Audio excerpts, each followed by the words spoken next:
Good evening and welcome to another episode of Brett's Old Time Radio Show. Welcome to my home in beautiful Lyme Bay. I will say, in the studio tonight, I've got the heating on because it's flipping freezing. It's gone so bitterly cold you wouldn't believe it. It's all going on here. I've had a lovely classic car delivered today, and I'm so pleased with it. It's a British Racing Green Jaguar XJS convertible, and it's the V12 engine. I was watching an episode of Lovejoy. If you've not seen Lovejoy, just Google it. Lovejoy's an antique dealer, and he very often ends up solving crimes. Watching an episode of Lovejoy the other day on TV, and on comes this gorgeous XJS convertible, and I thought, that is a belter of a car. Quickly logged on to Facebook, had a look on Facebook Marketplace, and there's one for sale. And it's not too expensive, so I went for it. I'll put some pictures on social media of it because it is an absolute beauty. But I know you're going to love it. And yeah, so there we are. So the nice thing is now that when the summer comes and you guys come around to listen to some of our old-time radio shows, we can go for a little spin in the Jag, which could be fun. Moving on. Welcome to my home in beautiful Lyme Bay. Huge thank you for joining me once again for our regular late night visit to those dusty studio archives of old time radio shows right here at my home on the south coast of the United Kingdom. I'm Brett, I'm your host for tonight, and welcome to another episode. Thanks very much indeed for checking us out. Don't forget, I've got a Facebook page, an Instagram page, and a YouTube channel, all called Brett's Old Time Radio Show, and it would be absolutely brilliant if you could check them out. And yeah, I'd really appreciate a little like or a little comment, anything you fancy, would be brilliant. Feel free to send me some feedback on this show or any of the other shows, brett@tourdate.co.uk. And I've launched a supporter page where you'll find a host of extra content, and I'll tell you about that after the episode, so don't worry about it now. Tonight, it's our latest episode of Tales of the Texas Rangers. This particular episode was first broadcast on the 15th of July, 1950, and it's called The White Elephant. Wheaties presents Joel McRae in Tales of the Texas Rangers. On stage tonight, transcribed from Hollywood, another in the Wheaties big parade of exciting half-hour presentations.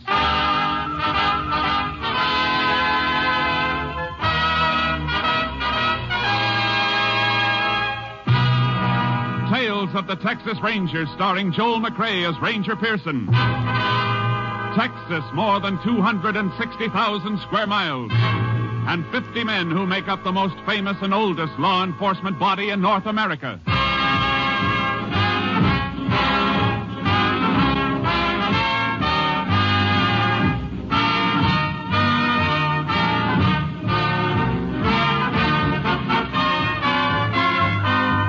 Now, from the files of the Texas Rangers come these stories based on fact. Only names, dates, and places are fictitious for obvious reasons. The events themselves are a matter of record.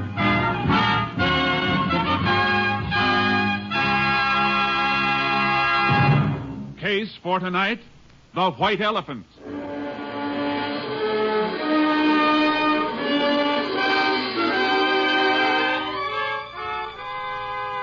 It is January 16th, 1950. The time, 6:28 p.m. A freight train just outside of a West Texas town gains speed and rolls through the gathering dusk.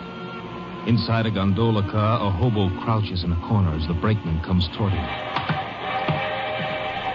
All right, Bo, this is where you get off. Now, listen, pal, just let me get to the next town. I said this is where you get off.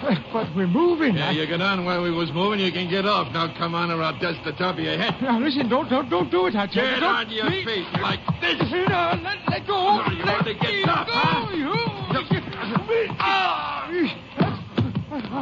Tony, let me alone now. Slug me, will you? Oh, you ain't getting me. I'm coming.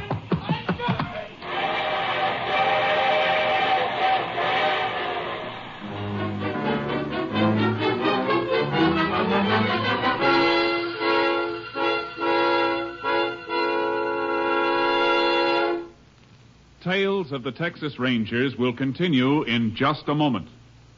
You take a nice, ripe, plump kernel of wheat, and you roll it out flat, and you toast it a little. And what have you got? A Wheatie. Do that over and over and over again. Do that enough times, And pretty soon you have a whole bowl full of Wheaties, and you can sit down to breakfast. Now, of course, you and I know not many people go to all that work to get their breakfast Wheaties. They just tip up that big Wheaties box and let those crisp little flakes tumble into the bowl. And you know what?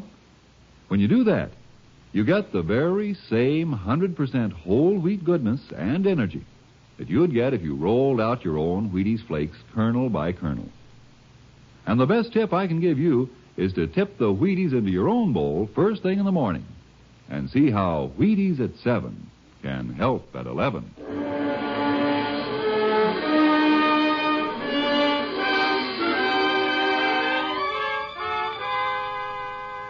At 2:55 a.m. of the morning following the freight train incident, a rancher named Banker noticed a small coupe parked on the shoulder of the road. It bore Oklahoma license plates. Banker turned his spotlight on the car, saw a man slumped down on the driver's seat. A half hour later, Sheriff Caldwell, notified by Banker, began investigation of the murder and called in the Texas Rangers. Ranger Jace Pearson was assigned to the case.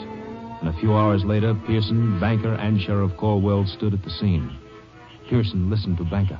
It was just about 3 this morning when I saw it, Ranger. How come you were driving along this road that late? I've been to a ranchers' meeting in Almira's. I was going to spend the night there and change my mind. Uh-huh. Did you take this road when you left for Almira's? Yes, sir. What time? Yesterday morning, about 7:30. And then this car came here sometime between 7:30 yesterday morning and 3 this morning. I guess so. You never saw the dead man before, huh? Was the first time I laid eyes on him. All right, Mr. Banker. You can go. You need me, I'll be home. No identification on the body at all, huh, Sheriff? Nothing in the pockets. Picked clean as a whistle.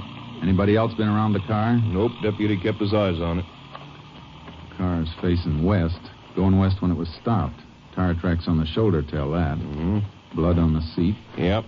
38 bullet on it. 38? Might be a police special. Banker got one? Banker, but... Just ask him, for now. You see, You see something? Look here, Sheriff. Huh? Set of tracks leading up to the car. Ordinary shoes, not boots. Heel marks are too broad for boots. Yeah, looks like it. Look at this one. Sole print with a hole in it. Now look. The prints lead from that way, north, up to the car. A little scuffle, and the prints turned back north. Mm-hmm. In other words, Sheriff, somebody walked up to the car, stood there, then turned and went back north. Oh, and here's something else. Grease. Looks like grease.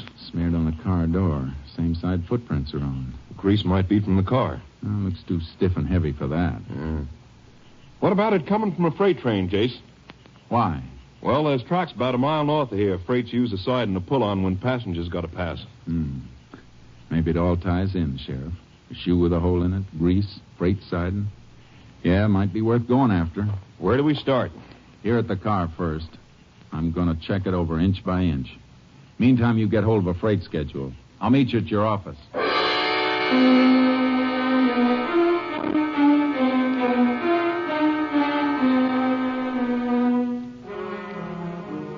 When I checked the car inside and out, I found a few things that were interesting and a little puzzling. I sent a sample of grease to the laboratory for analysis and took plaster casts of the footprints. Then went on to Sheriff Caldwell's office. He had the information I'd requested. Here it is, Jace. Schedule of freights went through yesterday. How many? 3 of them. We can check those, all right. Of course, we might be sending the dogs up the wrong tree. Looks like a hobo to me. Yeah. Let me see the dead man's fingerprints. Sure, here you are. Oh, these match with some of the prints in the car, see? Closed delta. Yeah. How about those others you got? Picked these up on the door that had the grease on it, smeared all over. A couple clear enough to use, only... Only what, Jace? You know, there wasn't a single print on the steering wheel. Seems like the dead man's prints ought to be on it. Gloves? I didn't find any gloves on him, nor in the car. Yeah. By the way, I got a call out if any hobo picked up or seen on those trains. Good. Now, I found these tucked under the sun visor in front of the driver's seat. Gasoline receipts made out to Carl Thompson. Oh, that'll save a lot of checking. We'll forward the dead man's prints anyway. That steering wheel bothers me. Excuse me, Jace. Sheriff Caldwell. Oh, yeah. Good. Hold him. We'll be there as soon as we can make it. Something else, Jace. Brakeman in one of those freights we've been checking has a story. Some hobo slugged him and jumped. Okay, let's go.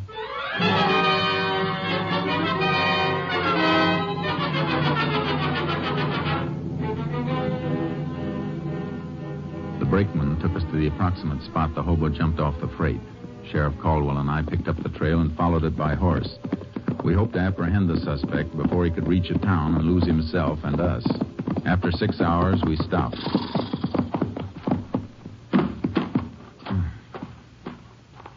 What's the matter, Jace?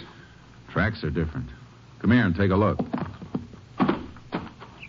Different? Yeah, look.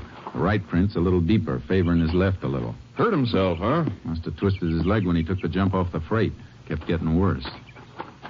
Sat down here, smoked a cigarette. Here's the butt. He ain't going to make such a good time with a bum leg. We've been traveling at a steady trot. Uh-huh. Okay. Let's get going.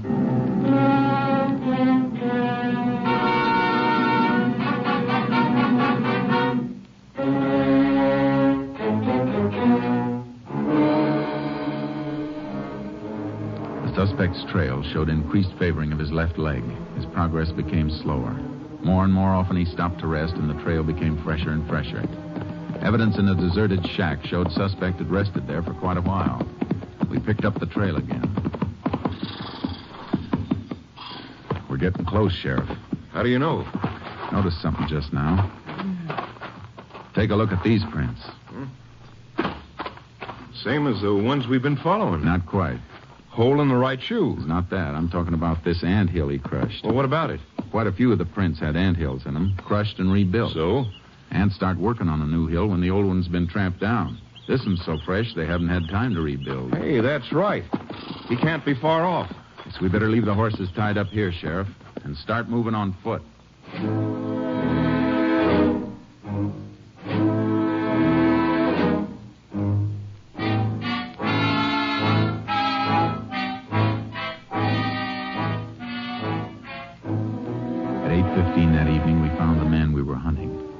Asleep. He gave us no trouble, and he denied anything and everything about the crime. We took him back, and I kept questioning him, but he stuck to his story. I never was there. I didn't do it. Ever own a gun? 38 police special? I told you 100 times I never owned no kind of gun. How'd you take all that skin off your arm? Don't know. Fell, maybe. You got that while you were running away. When you jumped off the freight, after you slugged the brakeman. No. Grease on your jacket. How'd it get there? Maybe off in the freight. Sure. That car we showed you, the one you said you'd never seen before. That's the truth. Is it? Hold up your right foot. What? Hold it up. Hole in the right shoe. What of it? Here's a plaster cast. Cast at the print of the scene of the murder. Take a good look. But I wasn't there, I tell you. Ever hear of fingerprints? Oh, sure. Here are yours. And here's a set found at the crime. They match. You still say you weren't there? I didn't kill nobody. Let me see your hands. When'd you wash them last? I don't know. Maybe a couple of days ago. You know, we can tell if you fired a gun. I never had no gun. Did you rob the man in the car? No. Look at me. You were there, weren't you? We can prove it. Well, all right, I was there. But I didn't kill him. Why'd you lie? Well, I was scared. If you're innocent, you don't have to be scared. Look, Ranger, I got a couple of bag wraps. That all? Hey, sure. We can check that, too. All right. I got a couple of wraps for pinching stuff. Nothing big. Now, look. Tell me exactly what you did. Well, I come in off a freight. I was walking across when I seen the car. I figured it was funny, something funny. Why? Well, car parked like that.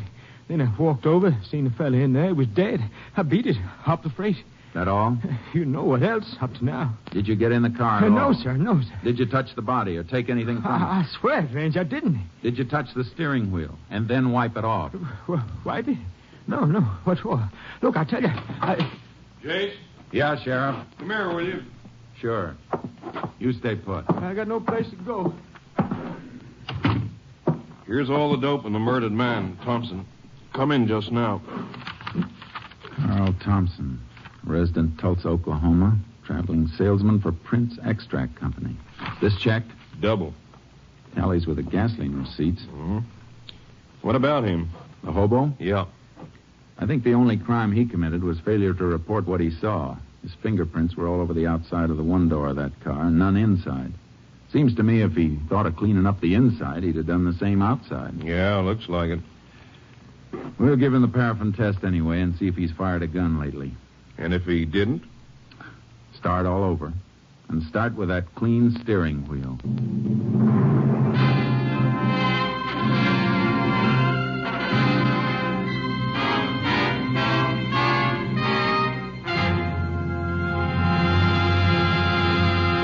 In just a moment, we continue with Tales of the Texas Rangers, starring Joel McCrea as Ranger Jace Pearson. I guess nobody gets much of a taste treat out of taking their calcium and iron and phosphorus or their vitamins straight. But you simply have to have all those things to keep feeling good. And you should have them first thing in the morning, too. Because morning's the time you do most of your big day's work. That's when you really need the energy. You see, morning is the time when you really should... Wait a minute, Frank.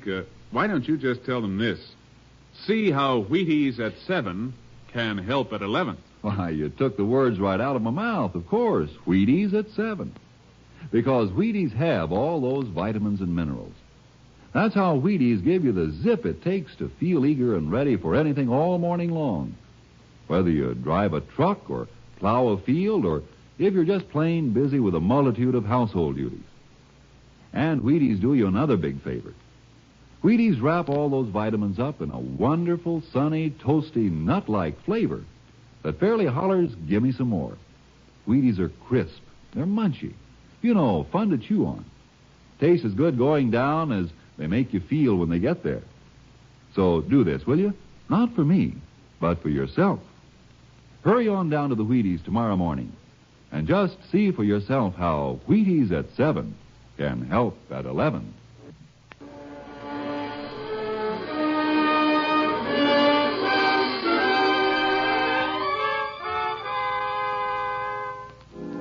The result of the paraffin test was negative, but we held the hobo pending further investigation. I reported back to my captain, Stinson, at company headquarters. I told him I was pretty sure that the hobo's story checked out. Yeah, it looks like it. But somebody killed Thompson. Killed him and then drove him in his own car to where that rancher spotted it. There wasn't anything on Thompson, huh? No money, no papers, only these. Gasoline charge account receipts. Somebody went to an awful lot of trouble to clean him, but they overlooked these. Mm-hmm. On top, this looks like a plain case of murder with robbery as the motive, but if that was it, why go to all the risk of being spotted in a car with Oklahoma plates? Why not just kill him and leave him? I don't know, Jace. What's your thinking? Well, Thompson was a traveling salesman, traveled a lot in a few days. Now, suppose the killer realized that with Thompson far enough away from the scene of the crime, we'd have a pretty tough time finding out just where the murder was committed. Yeah, that could be. But why? Well, maybe the killer couldn't leave the spot. So he did the next best thing. Took Thompson's body away. And maybe it wasn't just robbery. Well, what else? I don't know yet, but I got some more checking to do. It'll take maybe a couple of hours, and then I might have some answers.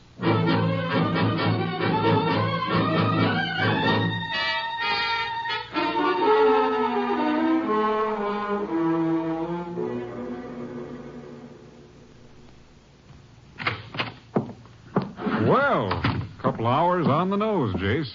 You get anything new? Some more dope on Thompson, Captain. He never carried much money, never was known to have picked up a hitchhiker, and I got a pretty good idea of where he was killed. These gasoline receipts tell a fair story. Yeah? How?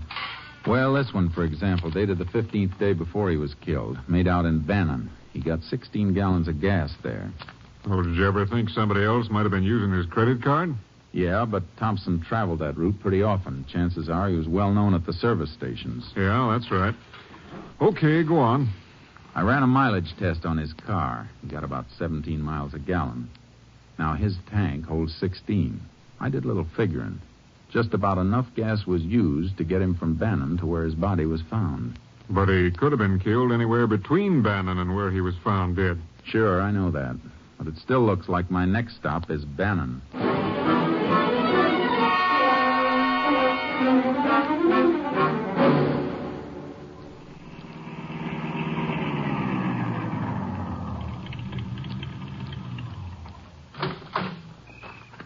Howdy, Ranger. Howdy. How many? Whatever she'll take. Sure thing.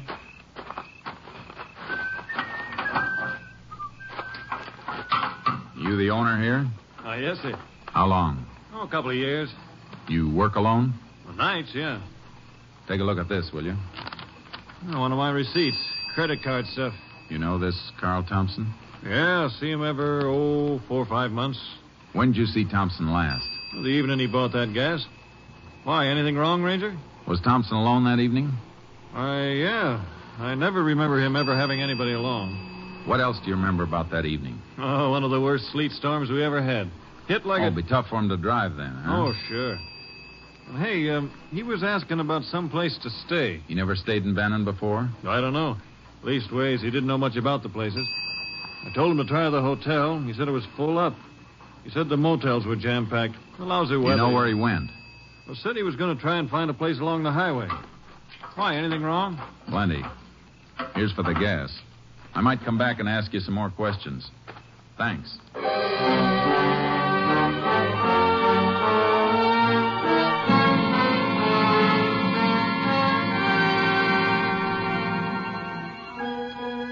I began a check of every possible place Thompson might have stayed that night, but I drew one blank after another.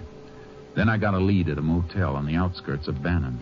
Sure, Ranger. I remember that night. Sleet was an inch thick.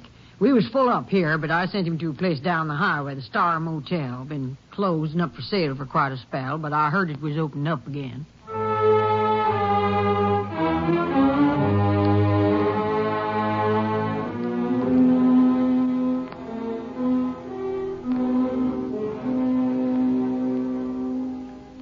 I went to the Star Motel. It was closed tight. Every cabin was locked, the windows boarded. There wasn't a soul around. I was just about to leave when I noticed something. The electricity must have been on somewhere in the place because the little wheel under the dials of the meter was spinning. It was enough to send me back into town to ask a few more questions.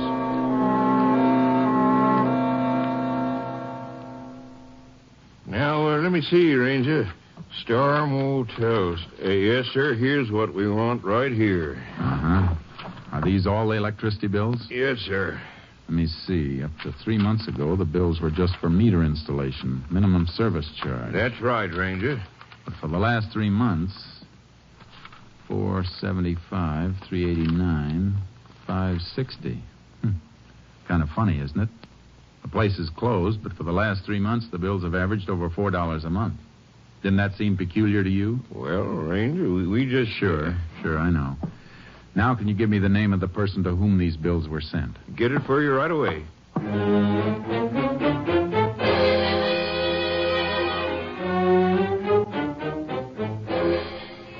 Why, yes, Ranger. Mr. Carlson's here. I believe he's on the phone right now, but if you come in... Thank you, ma'am. You Mrs. Carlson? Yes. I hope I'm not bothering you any, Miss Carlson. Not at all, Ranger. My husband's here. Oh, yeah? Yeah, I see.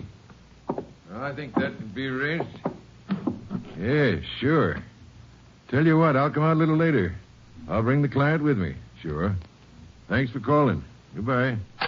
And this is Ranger Pearson. Oh, hello. Sorry to barge in like this, Mr. Carlson, but I got a few questions. Questions? Sure, what about? You own the Star Motel, don't you? Yes, I do. Star Motel. Oh, that white elephant. White elephant? Yeah, I've been trying to get rid of it for 2 years. Why? Well, like Bessie said, it ain't been worth a hoot since the new highway went in 2 years ago. Only half the traffic that used to pass it. It hasn't been used for 2 years? Well, I guess I didn't mean exactly that. What did you mean? I tried to keep it going for a year after the highway went through, but couldn't rent enough rooms. Wasn't worth trying to save. You got the keys to it? Keys? Oh, sure. Is something wrong, Ranger? Might be, ma'am. Can you take me through the motel, Mr. Carlson? Anytime. Right now, suit you? Couldn't be better. Let's go.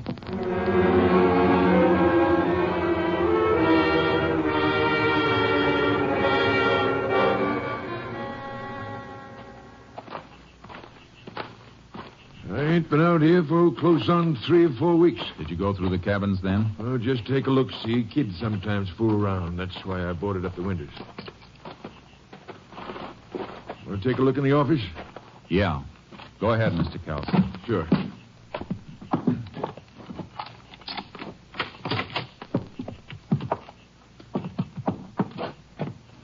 Nothing in here, Ranger. Nope, there's not. Anything in particular you're looking for? Yeah. You have this floor washed lately? Oh, heck no. Ain't no use paying for something like that. It's been washed recently. Huh? But why? How do you know? Scrubbing wood with hot water always raises the grain, and hot water isn't as good as cold to wash out blood stains. Blood? Blood? Reach! Hold it! What's the matter Hands with away you? from the guns, Ranger. Hold you. Sit on. Go on. Come on. What the devil is this? Who are you fellas? My guess is a couple of men I want for murder, Mr. Kelson. Murder? Just check the telephone wire. Everything okay? Yeah, push that guy. Me? Why, I never carry a gun. Well, we'll just make sure. Yeah, he's clean. All right, now strip the Ranger's gun belt. Wait a minute. You got the drop on me. Maybe I'd have to be a fool to draw. But if you don't want me to be a fool, don't touch these guns. You try and take them off me, and I'll go down using them, and I might get lucky. All right, Locke. Let him alone. He's too smart to start anything. Go get the panel truck out and start loading our stuff fast. Well, what about them? We can lock them in. Fix their car so they can't get out of here for a while after we leave. If they try to come out while we're still here, we'll blast whatever door or window they try to come through. Get that, Ranger? I get it. Okay. I'll be outside, Chuck. So your name's Chuck, huh? Good as any. What are you and that other fella doing in my place? Go ahead, Chuck. Tell him. Some other time, friend. Now you two listen. Because I ain't going to say this twice. Try to bust out before you hear us drive off, and you'll get it good. Now stay put. Oh, they got us locked in. Yeah. Oh, don't go near that window. You heard what he said. Little crack in the boarding. I'm just taking a look. What are they doing? Come here and take a look for yourself. Oh, I should have watched the place more. I never knew anyone was using it. Been used plenty. Look what they're taking out. Furs. All kinds of stuff. It's beginning to make sense. Closed down motel made a nice storage bin for stolen unsmuggled goods till they could run it to the markets. Oh, they'll get away. You said there was a murder. Take it easy, Mr. Calson.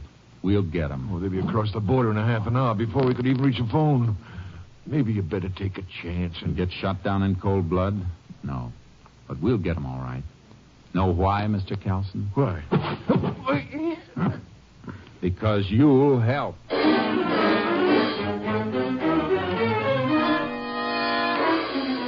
I pinned Calson with a quick headlock and then got one arm up behind him and applied pressure so I could keep him still while I had a free hand. I reached into his jacket and found what I was looking for under his shoulder. Then I pushed him. Are you crazy? You almost broke my arm. Shut up, Calson. Don't you think I saw this gun bulging under your coat? And they deliberately missed it when they frisked you?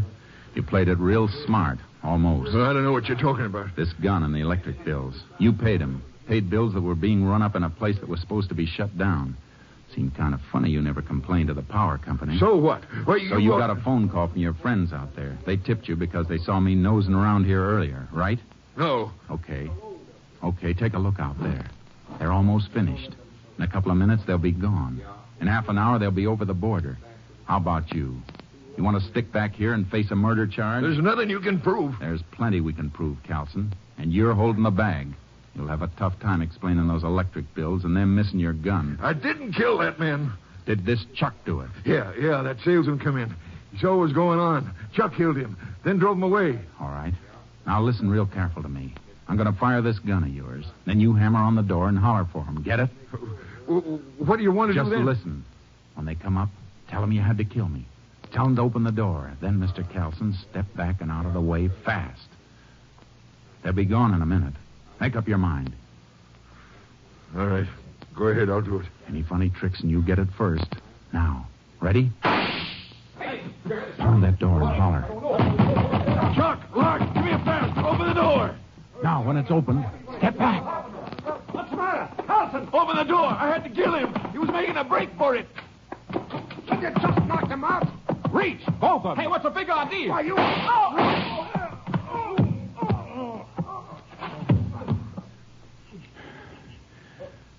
We'll come back for him later, Calson.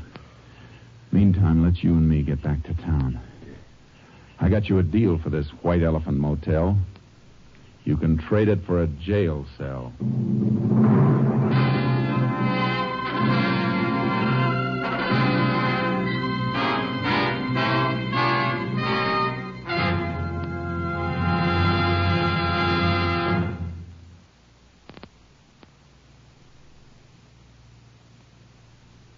And now, here is the Wheaties man, Frank Martin. All right, sound effects man, ring the alarm clock. Yeah, I used to groan, too, when I heard that sound. But one morning I said to myself, now look, Martin, you gotta get up. Why fight it? Think about something pleasant. And right away I thought, Wheaties. That's about the pleasantest thinking a man can do. Why, when you figure you can sit down to a bowl of good, crisp Wheaties and then feel like tackling the world, when you know a bowl of Wheaties and milk and fruit can help you work good because you feel good, why, it almost makes you want to shake hands with your alarm clock. And when you hear it come morning, roll out happy, reach for the big orange and blue box, and see how Wheaties at 7 can help at 11. Next week, Joel McRae in another authentic reenactment of a case from the files of the Texas Rangers.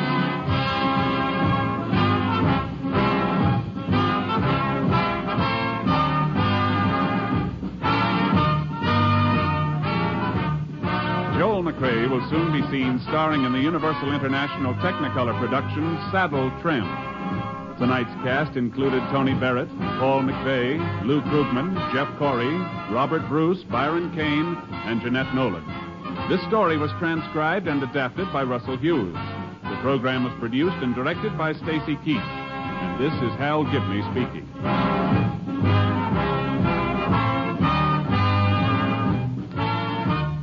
And this is the Wheaties man, Frank Martin, inviting you to listen Monday night to Frank Lovejoy in Night Beat on the Wheaties Big Parade. See you then.